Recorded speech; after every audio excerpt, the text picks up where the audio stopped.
Жарандардын кеңири катмарына сот адилеттигинин жеткиликтүүлүгүн камсыз кылуу, соттордун ишин санариптештирүү буга чоң өбөлгө болот.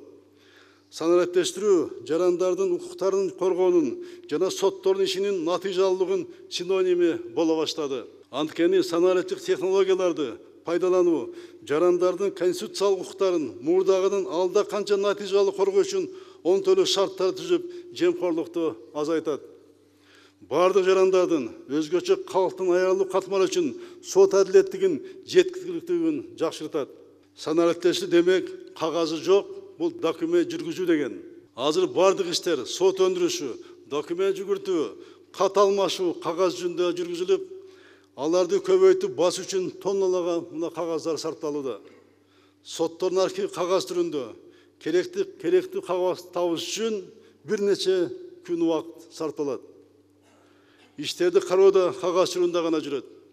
Каттоо кызматында мүлктү камакка алуу жөнүндө Ички иштер министрлигине күбөлөрдүн сот процессине келишин камсыз кылуу жөнүндө суроо талаптардын баары кагаз жүзүндө даярдалат. Кээде кат алмашуулар жарым жылдап жүрөт. Демек сот процесстери дагы жылдап жүрүп мөөнөттөрү мына бузулат. Мунун баарын электрондук форматка өткөрүү ошону жасоонун эч кандай кыйынчылыгы, татаалдыгы жок. Ал санариптештирүүгө тездетүү үчүн биринчи кезекче судьялар силер кызыктар болушуңар керек. Силер өзгөрүшүңөр керек өзүңөр. Компьютер менен иштешиңер керек. Биздин судьялардын мен көрүп жүргөн көпчүлүгү компьютерде иштегиси келбейт. Кагаз калемге мурункудай эле көнүп алышкан, ошол боюнча эле кетип атасыңар. Илгеридеки замандагы адатыңарды калтырбай, дагы эле ошо жардамчыларыңа, катчыларыңа берип коесуң, алар ошол жерде жазып отурат протоколдорду. Мында фактылар толтура.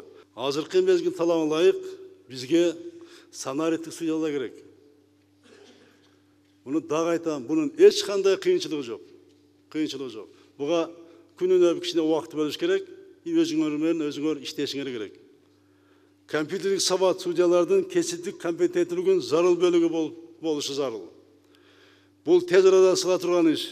Биз кечигип жатабыз. Сот системасынын жетекчилиги өздөрү үлгү көрсөтүп, судьялардын бардык ишмердиги электрон форматка өткөрүлөт деп ишенем. Убакыт аз, иштерди электрон форматка кароону киргизүү мөөнөтү көпкө созулбашы керек.